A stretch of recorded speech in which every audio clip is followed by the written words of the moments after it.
All right. Good afternoon and welcome to our June career skills workshop.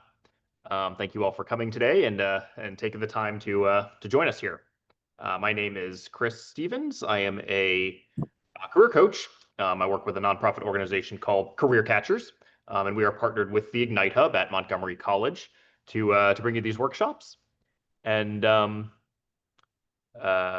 collaborate on some other things, which we will get into um, in just a minute. So again, thank you all for coming. Yeah, both in person and over Zoom.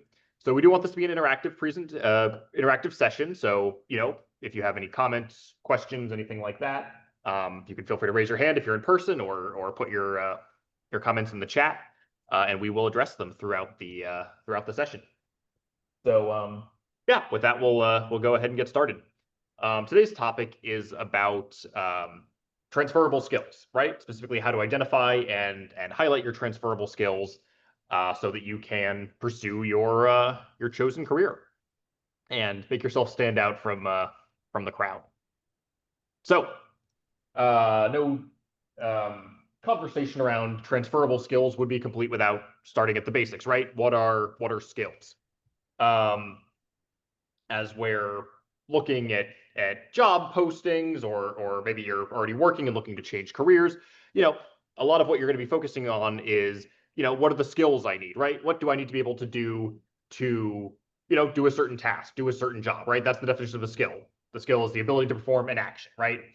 And we hear a lot about a lot of different types of skills, right? Key skills, foundational skills, soft skills, hard skills, core skills. It all means kind of the same thing. But what are some examples of skills? Everyone has some skills. So I'm just going to open with that question. What are some skills that you have, or some examples of skills? Yeah, go ahead. Yep. Yep. Patience, adaptability. Those are good examples. Absolutely. Yeah. What else? Uh, what are some other examples of skills? Oh, Communication skills. communication skills in the chat. Yep, exactly. That's a big one. Yeah. And I'm glad that you hold on. Interpersonal skills. Yep, interpersonal communication skills. Yep, absolutely. And I'm glad that you both sort of brought up those specific examples. Those are going to be sort of very relevant to what we're talking about. So yeah, basically, bottom line is everyone has skills, whether you feel like it or not. And you can leverage those skills to, be successful in your chosen career, whatever that is. We are with the Ignite Hub today, so I'll be using some IT examples, but this applies to any kind of roles that you're looking for. So when we talk about transferable skills, these are the skills that you develop sort of through your life experiences, and that you carry with you, moving forward. Life experiences don't just have to be work, although it can be. It can also be education. It can be volunteering. It can be your life experience, right? You mentioned, adaptability and patience. You mentioned, interpersonal communication skills. Sure, we may have developed those skills while working or in school, but fundamentally, when did you learn patience, right? When did you learn to sort of adapt to change? That was probably through just your life experience, right? And those are important skills. And they can transfer from sort of one situation to another. For anyone sort of on the line and in person, what kind of, like, if you're looking for a job, maybe, or maybe you're already working and looking to advance, what's your sort of chosen career field that you either are working in, or maybe would like to be working in? Engineer. Okay, so your chosen field is engineering. Okay, great. We can sort of start with that. And are you sort of currently working in engineering, or are you looking to get into it? Okay, great. Um, so and engineering is sort of a good example because a lot of times when we think about engineering or IT for that matter, we often think that it's pretty technical, right? And there are a lot of technical skills, hard skills, we might call them, that you do need to become an engineer. But in addition to that, right, um, you know, becoming an engineer and sort of the business of engineering.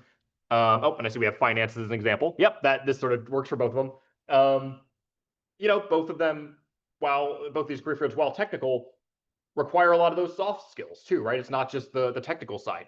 You have to be very patient, right? You have to be able to communicate well and deal with people. So, no matter sort of where you are now, we can use those examples of the skills that you provided and and transfer them into engineering or finance, right? Oftentimes those skills can be just as important as, some of the technical ones. So that's what we're talking about today, right?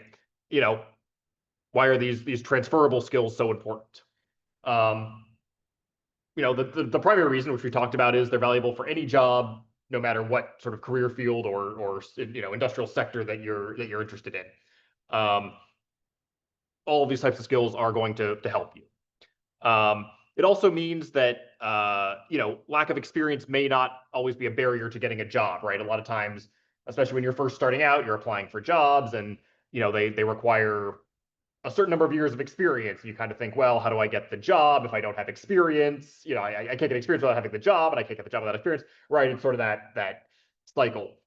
But if you can if you sort of bring your transferable skills into that equation, you know, you can already sort of demonstrate some of the competencies that you're looking for and bring some experience, into that. So it can sort of help overcome that initial barrier, right?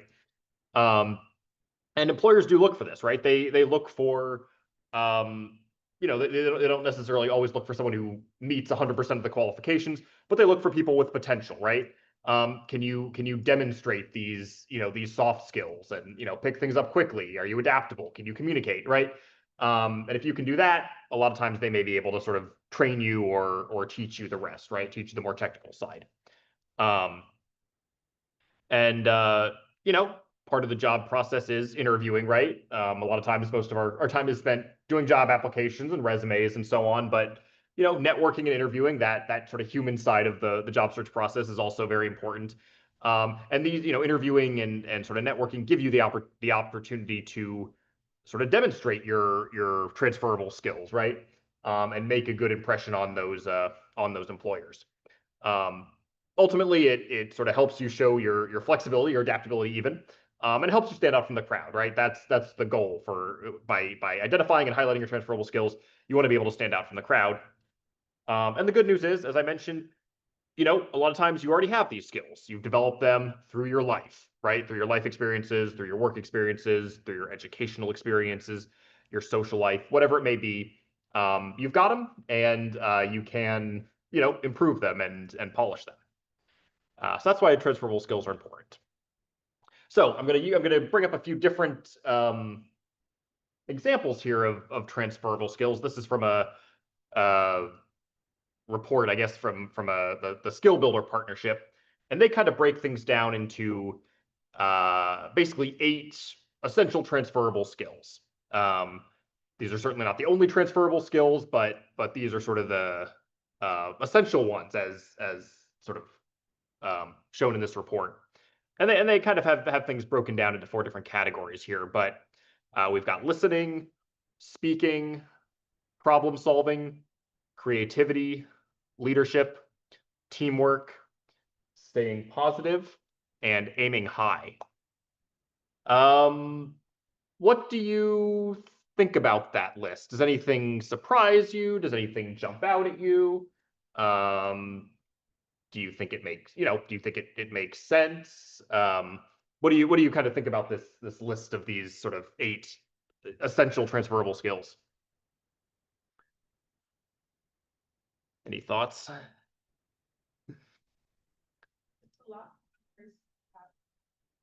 It's a lot for one person to have it all. So that's interesting. Actually, I'm glad you brought that up. Um, and yes, it is a lot to kind of yes, I mean it is, right? You know, that these are eight sort of separate skills here. Um, but uh at the same time, and my sort of one of my impressions as I was kind of looking through this was a lot of these things, certainly in the communication maybe and even some of the self-management, some of those are things that we probably already do in the course of our regular, of our daily lives. Um, for instance, you are all here today, coming to this workshop, you are all listening, right? I'm up here speaking. Um, at its basic level, that's what's happening.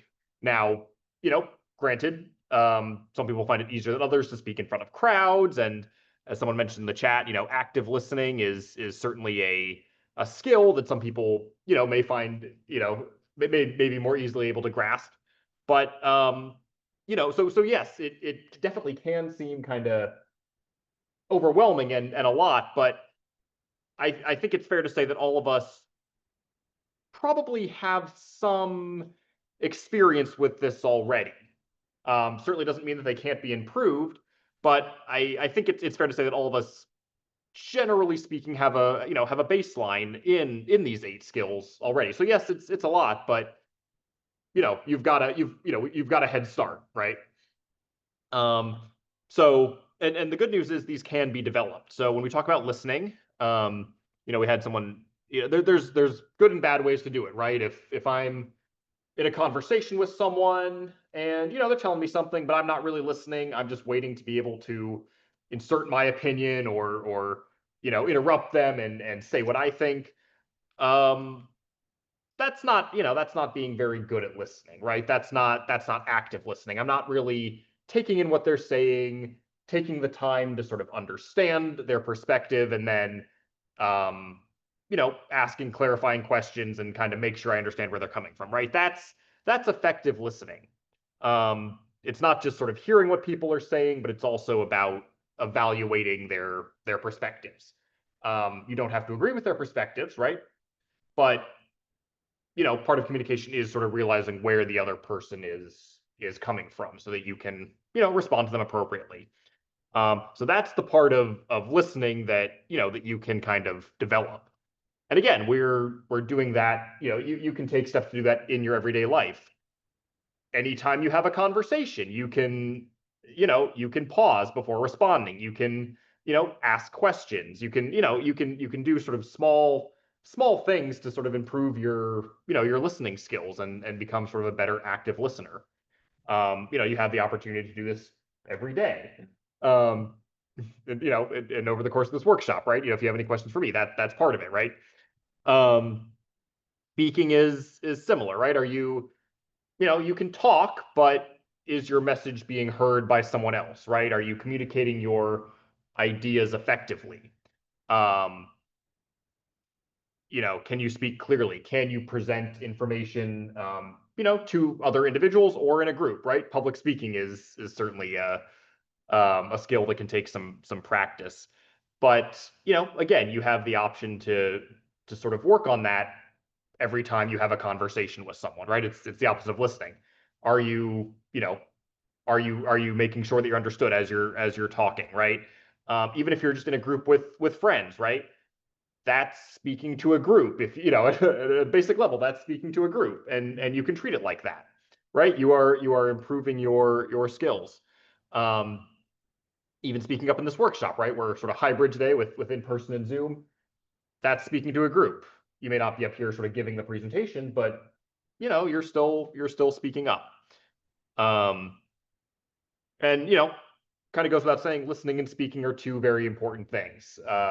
If you're an engineer, you could be the best engineer, but if you can't listen to other people, if you come across as rude, if you speak over them, if you don't feel like, if you don't get along with other people, you're not going to be as good a fit for the job as someone else who maybe has those soft skills.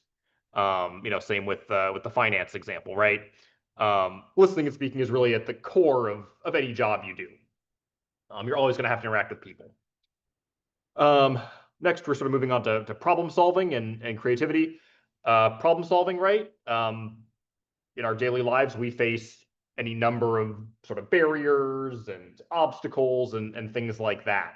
And we come up with solutions to them. It doesn't necessarily have to be big, right?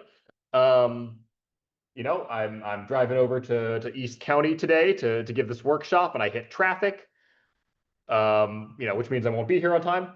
Maybe I have to find a different route to get here, right? That's problem solving. In the moment, I probably didn't think about it as, okay, here is a problem, I will solve it. But that's what I did, right? And that's what we do sort of, that's what we do all the time. Um, my phone is dying. I need to find a place to plug it in, right? Um, Basic example, but you get the idea. So, all of us have these, we're sort of continually solving problems. Um, and that's important. Again, any kind of job or career you have, fundamentally what you're going to be doing is solving problems, right? Doesn't really matter what you're doing, you're going to be trying to make things, you're going to be trying to make things better. And problem solving, again, it's um, you can improve your problem solving skills by basically completing tasks, right? When you encounter an obstacle, take a minute to think, okay, what are my options for doing this, right? I have one solution I think will work. What are some other ones that I can pursue? Maybe I use them, maybe I don't. But going through that kind of thought process can help you.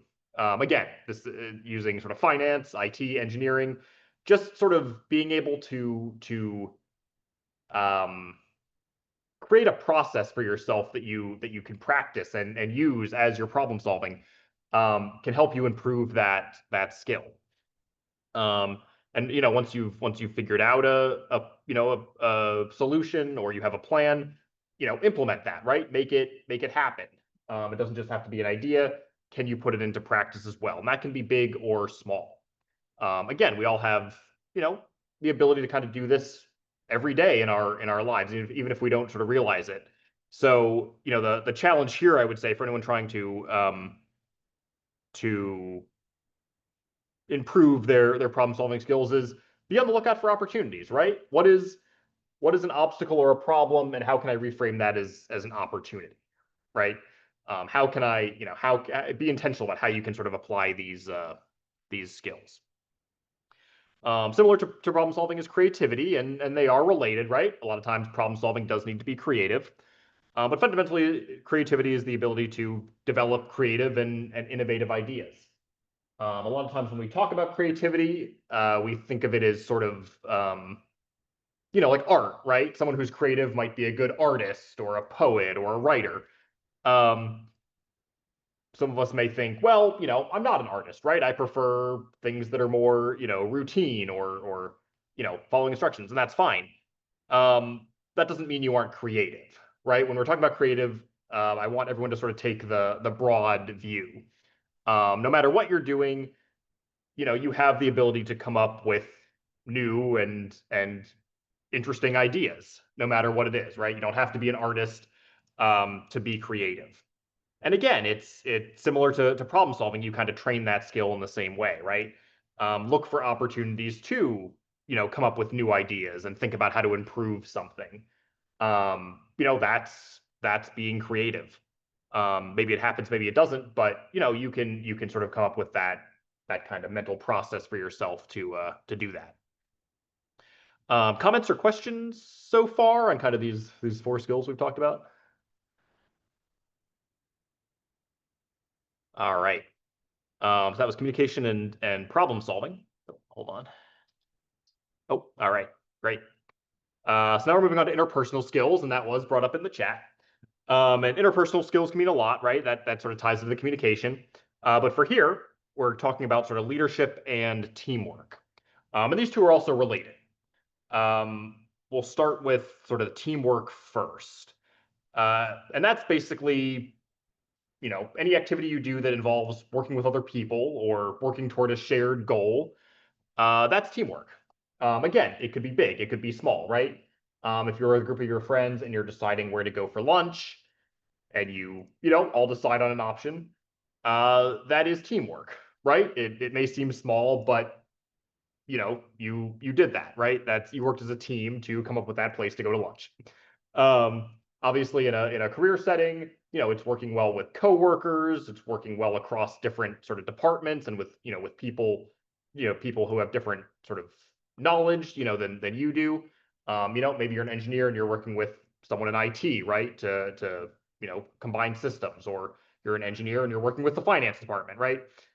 Being able to sort of work across those, you know, work with people, you know, bringing in different sort of knowledge and expertise. That's all part of it. Um, but basically, you know, anytime you're working toward a shared goal, um, you know, what's the process that you use for doing that, right? And all of these are related, right? You know, teamwork is related to communication. You're not probably not going to be a very good team member if you don't listen to other people, right? So it's all related. But again, for developing this skill, look for opportunities. Maybe you can volunteer somewhere, right? That's a great way to demonstrate your teamwork. If you're in school and there's project, there's a group project, you're going to be doing teamwork. Um, any kind of interaction with a group of people, you can sort of treat and view as an opportunity for teamwork, right? You make sure that everyone gets the chance to give suggestions. You can have a sort of a structured conversation around, between the different suggestions. All of that kind of goes into this. And again, teamwork is something that we do all the time, whether we realize it or not. Um, Leadership's a little bit different, right? Leadership, that can sound intimidating, right?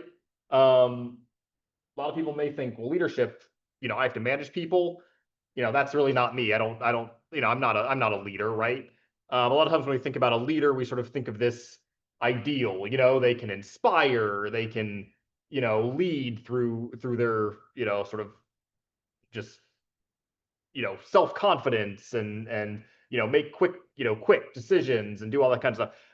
And that's part of it, sure. Some people, are leaders in that sense, right? CEOs, what have you.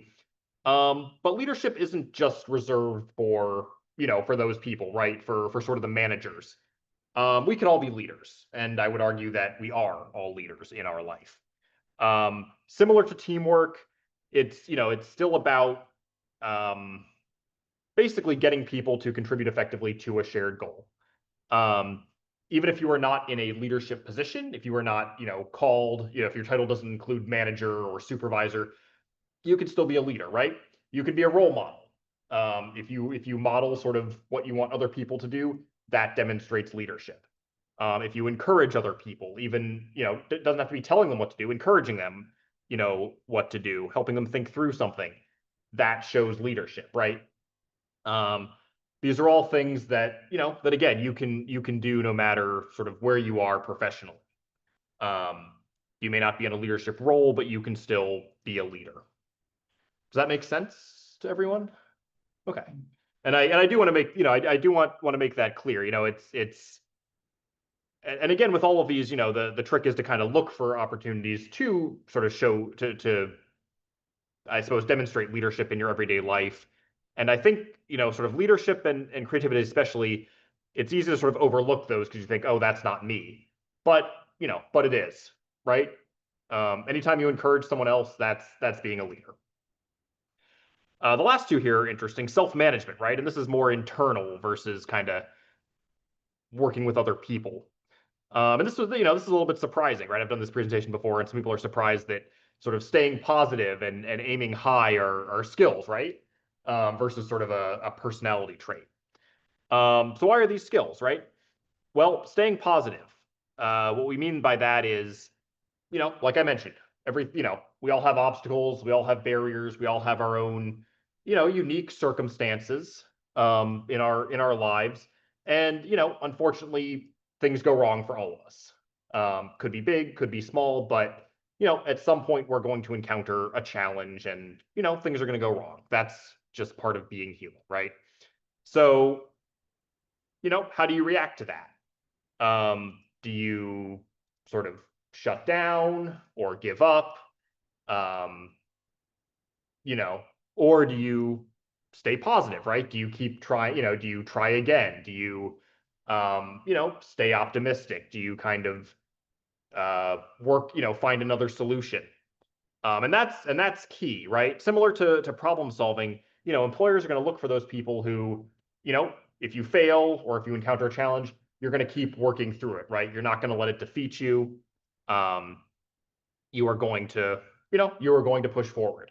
It is not always going to be easy, and sort of, this doesn't necessarily make the challenge easier, but it will help you move forward, right? It'll keep you motivated, even when things get tough, and sort of cultivating that mindset of, okay, things didn't go the way I wanted to, but it's not the end. I can keep moving forward. I'm still confident in myself that I can do this. That's where the skill comes in, right? Um, that's where that's where how you sort of develop the positive mindset. It's very easy to be positive and optimistic and glass half full when things are going right. The real test is when the glass is half empty, right? And you have to figure out what to do. So again, in your life, and again, this can certainly be challenging, right? Any kind of failure or obstacle, especially if it's something that, something goes wrong and you didn't have anything to do with it, right? It's not your fault. That can be tough, right? That can be tough to kind of encounter and work with. But try to use that as an opportunity to have that positive mindset. Okay, things aren't going the way I wanted. Is there something I can learn from this? Do I have the opportunity to do something else? You know, my path right now is blocked. Is there a way around it? Asking yourself those questions, right? Instead of just saying, well, this isn't going to work. I give up. That's what sort of cultivates that positive mindset. Um, let's see, we got something in the chat here. Okay, when you were learning PHP and SQL, it was challenging, but giving yourself grace helped. Walking away from it and then coming back and reevaluating the work gave you perspective. Yeah, exactly. That's a great example. Thank you so much. So here with PHP and SQL, that's IT, right? That's programming, and that is tough, right? Um, and sort of how you dealt with that challenge, I think it seems like you did the exact right thing for you. Give yourself grace, right? I'm not going to pick up SQL immediately. It can be tough to learn, but I know that I can get it, right? I just need to figure out new study strategies or find a new method of learning that works for me. Or just, your point about just walking away and coming back with a different perspective can help.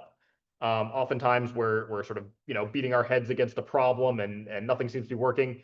So we need to take a step back, right? That's, I would argue that's under that falls under this staying positive, Um, I'm tired right now, but if I give myself a little bit and come back to it, I can do it. And being able to tell yourself, hey, I can't do this now, but I can come back to it. That's staying positive, right? Versus I can't do this now, I'm going to give up. Yeah, that's a great example. Thank you. And then aiming high. Again, kind of related, but this is more about goal setting, and um, that's a whole nother workshop in and of itself. But essentially, are you setting goals for yourself, and then are you sticking to them? It is very easy to sort of set goals and then not really follow through. So basically, are you able to set clear and measurable goals for yourself, and then do you have a plan for doing it, right? There's a saying, a goal without a plan is just a dream. So, are you translating those dreams into reality? And again, setting goals are things we do every day, even if we don't feel like we're doing, right?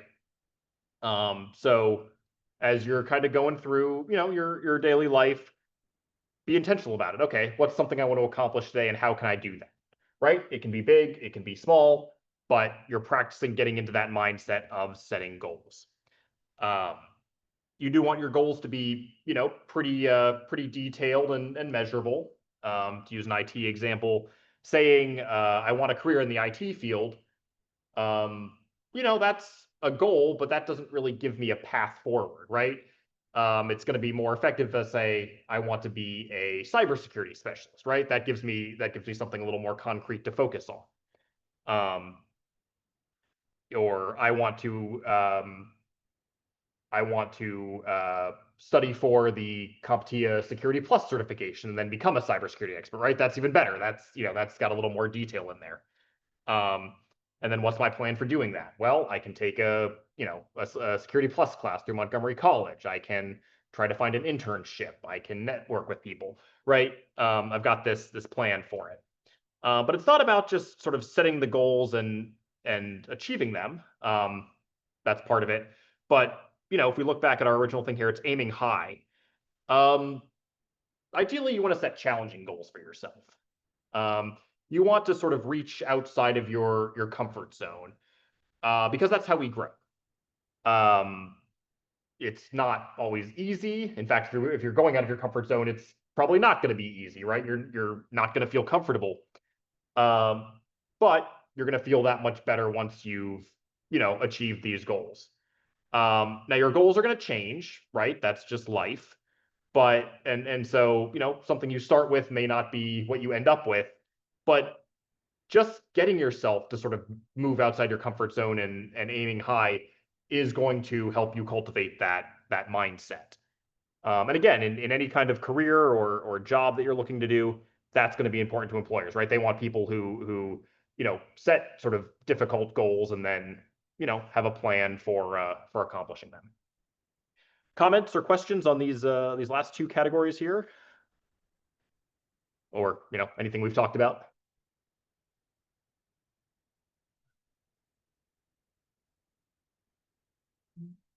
Yep. And so I see you have a comment here about some of the different online resources you can use, and we'll get to that in a minute. So I'm going to hold off on that for just a minute, but we will be bringing that up. So we go over these 8 essential skills. Why are we talking about this, right? Sure, these are 8 transferable skills, but why are we talking about them? Why are they relevant? Well, there was a report here. A number of employers were interviewed, and they were identifying skills gaps within their organization.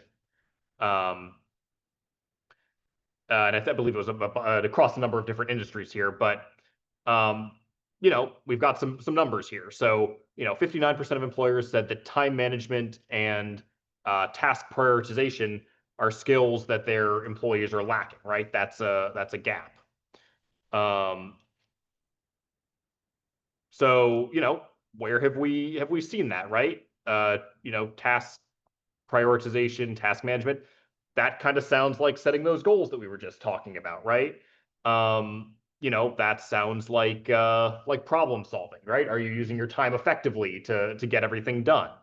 Teamwork kind of goes in there too. So, you know, oops, those this sort of directly relates back to those eight core skills.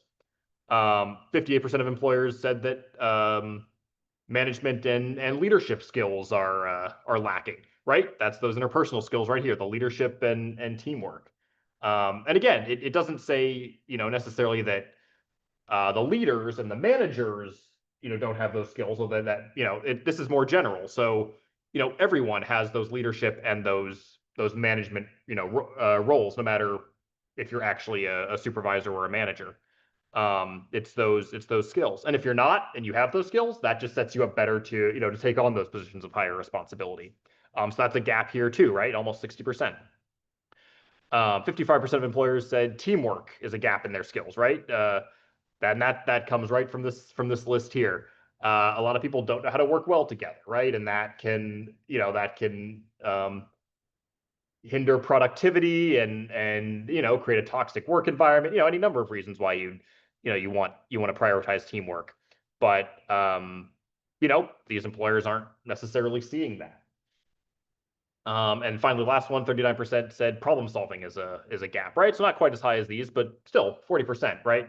Problem solving, right back here. Coming up with those creative solutions to problems. And you'll notice that these skills lack in the workplace, they're not technical, right? They don't say necessarily, well, computer skills are a gap, or you know financial skills, engineering skills are a gap. These are all soft skills. um, these all go back to those sort of transferable skills that employers are really highlighting. Sure, the technical skills are important. At the end of the day, you do need to have knowledge of what you're expected to do, but again, things like some of the the IT programming or the engineering or finance skills, you can learn those. Those can be kind of trained. It's harder to teach people how to work well in a team, right? Or to, have good time management or problem solving skills. So those do stand out to employers. Comments or questions on this chart here? All right. The takeaway is, again, all of these skills, do matter. And again, we all have some experience with these skills. All right. So we are at the Ignite Hub, and this is relevant to everyone, but a lot of the questions I get asked, as a career coach, is around AI. That is kind of the big thing these days. We're seeing a lot. AI is becoming a part of a lot more different sort of career fields and industries, and people are using it on their own, right? Could be in school or in their personal life or in their work. It's something that isn't going away. And so, I did want to highlight some of these skills that you can use in the age of AI, right? Because there are opportunities here and things to watch out for. Again, this could be a whole nother presentation by itself, but we'll kind of just go through some of the basics here. And this is from a report by CBS News.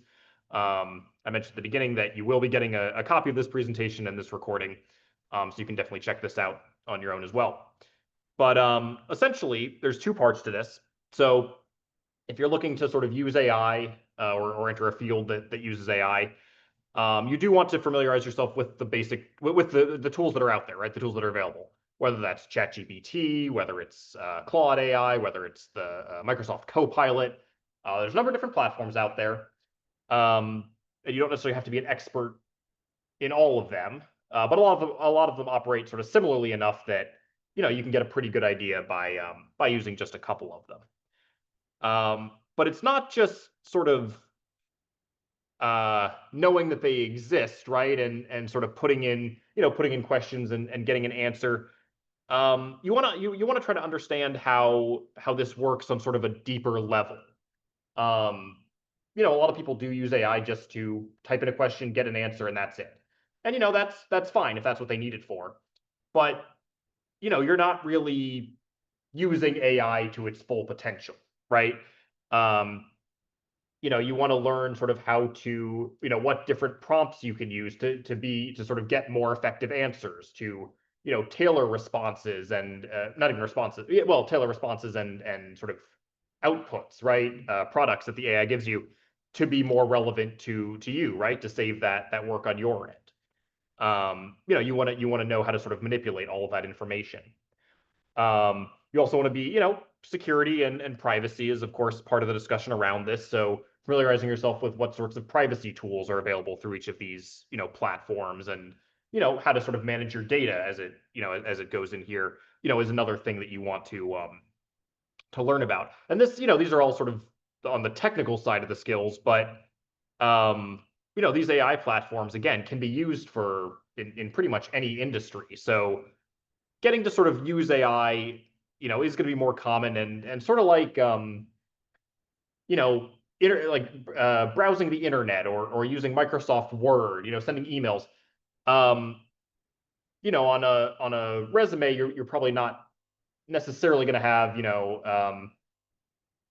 internet searches as a skill, right? Not because it's not important, but because it's almost expected. When we're applying to jobs now, again, no matter what they are, they're probably going to expect you to be familiar with email. It goes without saying.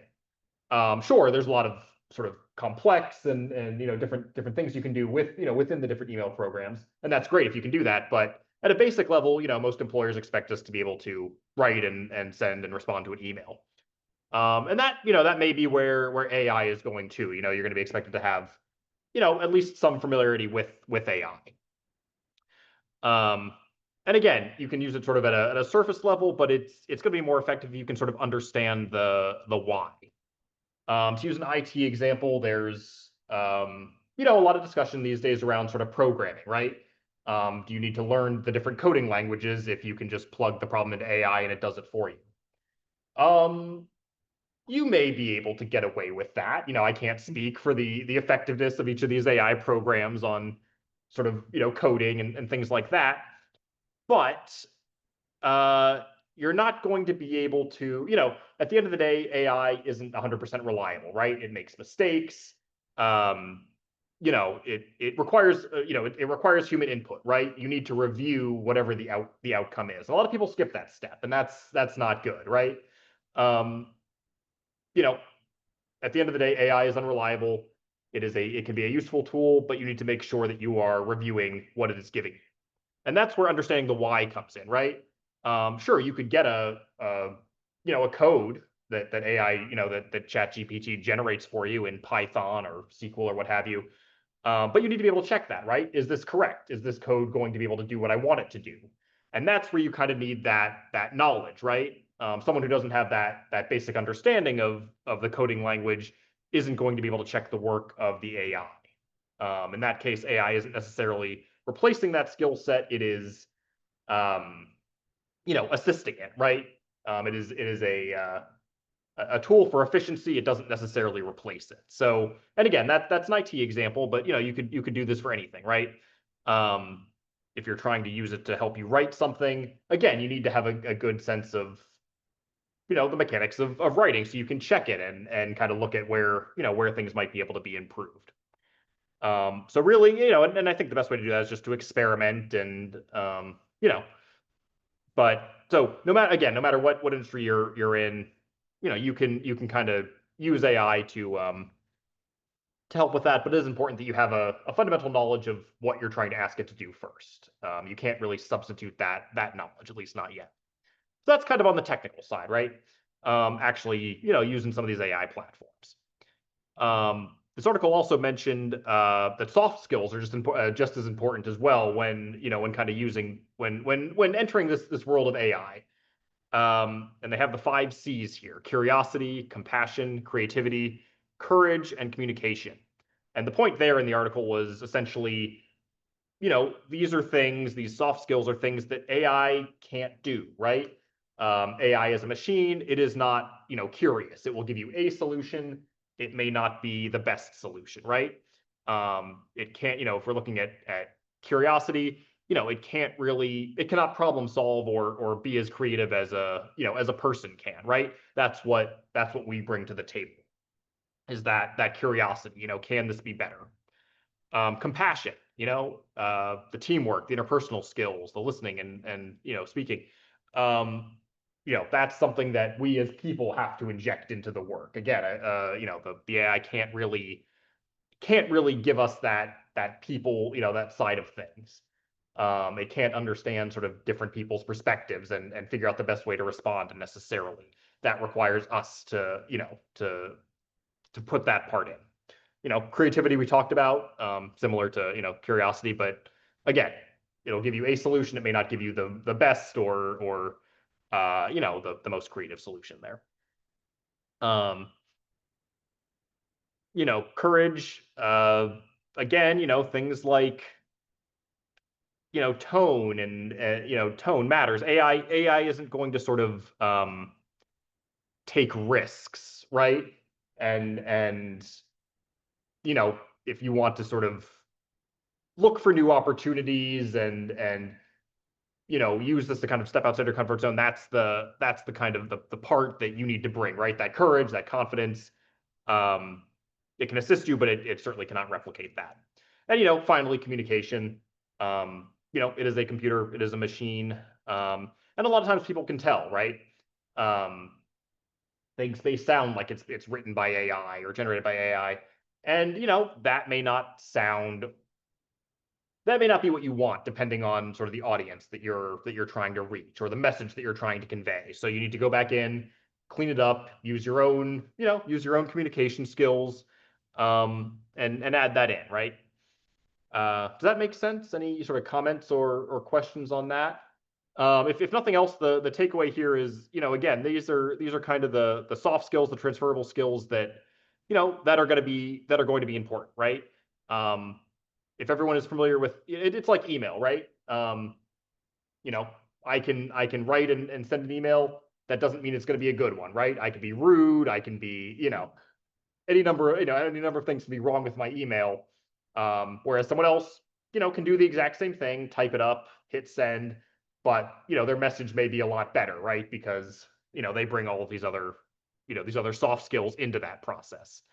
Um, so, and these transferable skills, these 5 Cs are going to be relevant, no matter what. And just a note, you can integrate AI into your job search as well. I do get questions about using it for resumes and cover letters and things like that. And I think that's fine. Again, you want to sort of come back to these soft skills though. You want to make sure that anything you put on the resume is you. You don't want AI to lie for you and say that you have experience that you don't have, because that's going to get caught at an interview pretty quickly. And same with cover letters, right? You don't want something that's sort of sounds generic, right? You want it to sound like you. AI can assist you with that, but it can't really, it can't replicate what you bring to the table, right? It can't really showcase your curiosity, your creativity, your communication. So if you are using AI, and you certainly don't have to, I know it sounds like I'm sort of promoting AI here. You certainly don't need to use it if you don't want to. But if you do use it, make sure that it sounds like you, right? Make sure that you're reviewing everything that comes out of it. Another sort of example that this article sort of recommends is, you can even use it for things like interview questions and things like that, right? You can put an interview question and how you would answer how you would answer that question, then have it judge your response. And I think that's a good example. That is certainly a way you can use it, but that requires you to do a fair amount of research beforehand. Um, I can say, not knowing anything about cybersecurity, give me some IT interview questions, and answer those questions and go about my day. But again, it could be wrong, right? Without doing research and actually looking into the cybersecurity field and kind of what knowledge and skills they want me to have, I don't know if the AI is helping me or not, or hurting me. So you have to bring yourself to this process as well. But this is a trend that we are seeing, so it is good to be aware of. Comments or questions on AI? Sorry. Oh, in the chat. Yep. Yep. Okay. Sorry about legal IT professor shared a story where an attorney used AI for his case. 80% of the information provided from the AI was incorrect. Yep. I think I heard about that story. Yep. That was fairly recently. And that's a great example. The attorney in that case apparently ignored, didn't do their due diligence, didn't do their research. And it came out with an inferior product, right? They sort of skipped over adding that human element back into it. So yeah, it is a big deal, and you certainly want to make sure that you don't fall into that. We do have a couple more things to get through, but if I'm going to take a 2-minute break here. We have a QR code up on the screen. This is a workshop survey. If you all could just take a minute, scan the code, just answer a couple of questions. It's all anonymous, and we do use the feedback to improve our workshop offerings going forward. So if you can just take a minute to do that, we would appreciate it. We'll take 2 or 3, just a 2-minute break, and then finish up with our final slides here.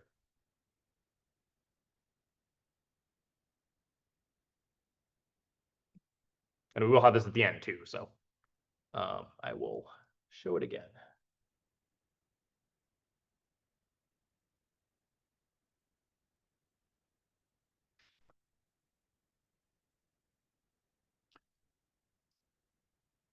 All right.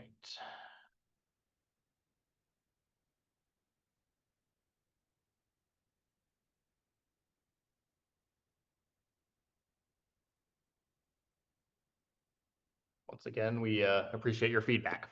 So we've sort of talked about why transferable skills are important and what some of these key skills are that you can focus on, but how do you so how do you actually go about sort of improving these skills? We've talked a little bit about it, right? Just sort of in our everyday lives. but there are some concrete things you can and resources that are available for you to to build up your skills. Um, and again, a lot of it does boil down to kind of what we talked about before, is just look for different opportunities, to do these skills, right? Work experience is going to be a way to learn new skills. And if and even if you're, feel like you're pretty skilled at what you do, maybe you ask for opportunities to learn something new, or work with, take on new tasks and things like that, right? Look for other opportunities to, to learn something new in the course of your work. Education and training, of course. A lot of times when we think about skill building, we think of training and education. And there are, formal classes you can take, of course, certainly for some of the technical stuff. But again, anytime you have to do a group project and things like that, that's sort of an informal way of building some of these transferable skills as well. Um, Volunteering and internship opportunities are great. If you're not working, I always recommend that you try to find something to do, whether that's training or education or volunteering. Even if volunteering isn't necessarily uh, if a volunteer opportunity isn't necessarily related to your chosen career field, it can still be useful, right? Again, you're interacting with people, right? You're building up these transferable skills. And you never know who you might meet as you're volunteering, right? Someone could give you a reference. You may, be volunteering with someone who has a connection to that chosen career field. So, it is a great way to learn new things, regardless of the opportunity. There are a number of free online resources as well. We'll be getting to that in a minute. And I know we had a comment in the chat about that.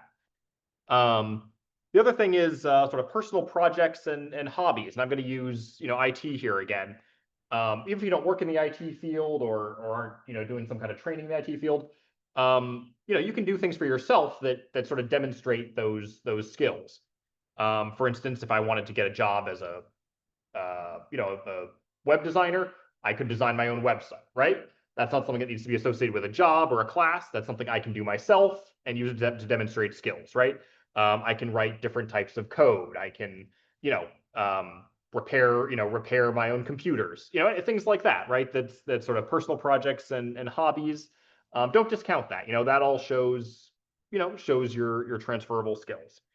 It would be similar if I was, looking for a cook position, right? I can cook things on my own. I can bake things on my own. I can get those skills. Um, so, look for opportunities to follow your, to follow your interests, even if it's not associated with a job or sort of a formal education program. And of course, everyday life. We kind of talked about that. For the free online resources, there's a lot of great resources out there. A lot of times they are free, right? You can find information on pretty much anything online. Some resources are better than others. You want to do your due diligence and make sure the information provided is accurate and helpful to you. But there are a lot of great resources out there. Someone in the chat mentioned, yes, Coursera, right? They have, in this case, a Google IT support class, and CompTIA, which is an IT certifying organization. Actually, you're pretty much hitting on most of the ones that I had on my list here, and WorkSource Montgomery. Thank you so much. So courses like websites like Allison.com, Coursera, Udemy. These are all sort of online, self-paced classes. A lot of them have like instructional videos and exercises and things you can do like that. Most of them have free options. Some of the courses are paid, but you can usually filter for free options. If you do want to pay for them, that's fine. But you certainly don't have to. Some of these websites, especially Allison, they may prompt you to pay for extra things like you've completed the class, pay for a physical, certificate, something like that. You don't need to do that. You can still, complete the class and put it on your resume, right? That's fine. But yeah, I mean, Allison, Coursera, Udemy, I recommend those all the time. For some more basic stuff, GCF Global is also a good one. They have a lot of like basic computer concepts and things like that. And then Skill Up Montgomery is a good one. That's through WorkSource Montgomery, and it is a learning platform that covers a variety of different classes. I've mostly looked at it for some of the IT related materials, but they have business classes, IT, leadership, a lot of different classes, and it is free. You can go on to the WorkSource Montgomery website, search Skill Up Montgomery, and it'll take you right there, and you can find their catalog. It is free. I believe you can get a license for access that'll give you access for 6 months. But it's a great resource. And a lot of these websites you'll be able to sign in and sort of track your progress too. So, you know, these may not be what you think about when you think about sort of formal training or education courses, but at the end of the day, they can give you the skills that you need. The other way I like to sort of use these free online classes is, let's say I'm trying to go after that cybersecurity job. Um, but I don't really know much about IT or cybersecurity. And I think, well, is that something I can see myself doing long term? Sure, it sounds good, but maybe I'll start. Maybe I'll pay for a class and then suddenly realize in the middle, hey, I don't find this interesting. I don't want to do it. And that's where some of these free resources can come in, right? A lot of these can give you sort of an introduction to, well, anything that you're interested in. So you can kind of try it out for yourself and see if it's interesting, see if it's something that you want to do long term, right? Before moving on to some more of the in-depth stuff. So you will be getting this list. There's certainly plenty of other resources as well, but these are a lot of the ones that I like to recommend. Any comments or questions? It looks like yep, and then CompTIA you mentioned. It looks like got a positive review for Skill Up. Yeah, any sort of comments or questions on these resources? All right. And then finally, you've got these skills, you've been polishing these skills, you've been learning new ones. Um, how do you highlight these, right? How do you make yourself stand out to the employers? Well, the first step is identifying your skills. We kind of talked about that at the beginning, but the takeaway here is, you know, be honest with yourself. We all have skills, even if we don't feel like it. So really go through and identify, hey, what's a skill that I have that I can identify or that I can use elsewhere. A lot of that is going to be sort of interpersonal skills and communication skills and things like that. And hopefully this list kind of gives you a whoops, this list gives you a place to start. But there are other transferable skills as well, whether that's a certain kind of technology or what have you. So identify your own skills first and what's going to be relevant for where you're trying to go. Because not all transferable skills may be, some of them may not be as relevant as others to where you're looking to go.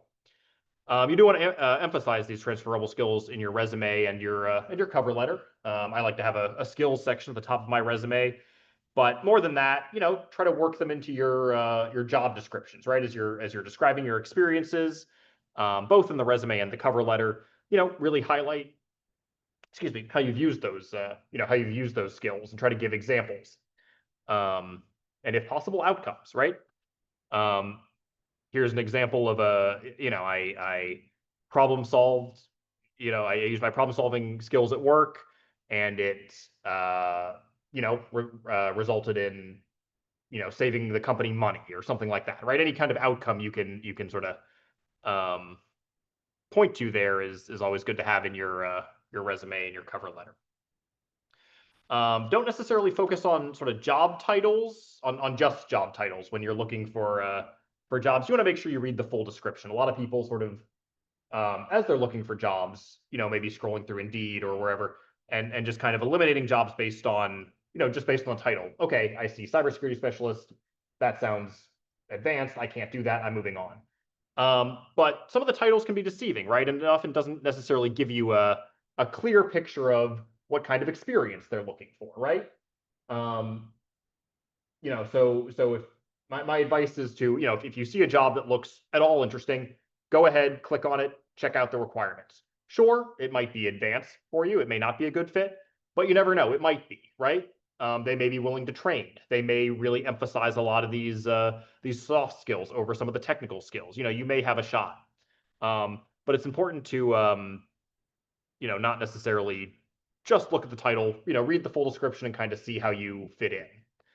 Reading job descriptions from your sort of chosen career field can also be good because it does help you identify the skills that you want to highlight on your resume, right?